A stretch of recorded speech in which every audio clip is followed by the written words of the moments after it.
Pilipinas, una sa ating mga balita. Patayan 14 na katao matapos ang pinagsamang hagupit ng hanging habagat na pinalakas ng Super Typhoon Karina at ng nagdaang bagyong Butchoy. Ayon sa ulat ng National Disaster Risk and Reduction Management Council, ilan lamang sila sa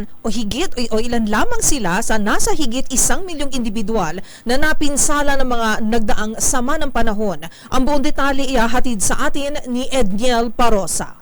Umabot na sa 14 ang bilang ng mga nasawi epekto ng pinagsamang hagupit ng mga bagyong Butchoy, super bagyong Karina at hanging habagat.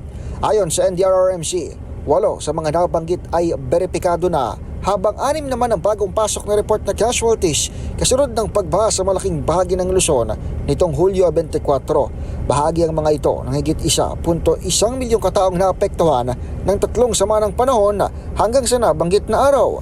Sa nasabing bilang, 51,728 na nagsilikas sa mga evacuation center.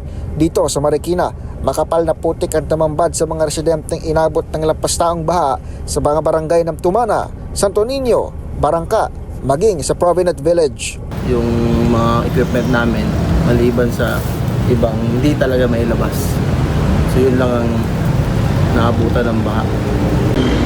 Yung mga importanteng dokumento lang yun. Pero sa ngayon, maglilinis kami rito. Mahigit 30,000 ang naitalang bakwit na LGU na mas malala pa sa iniwang apektado ng bagyong Ulysses, batay na rin sa ating panayam kay Mayor Marcy Teodoro sa kasagsagan ng delubyo. Ang Ulysses, 5 oras natapos na pag-ulan. Pero ngayon, ang ulan ay lagpas 8 oras na. Halos doble ng oras na meron sa Ulysses.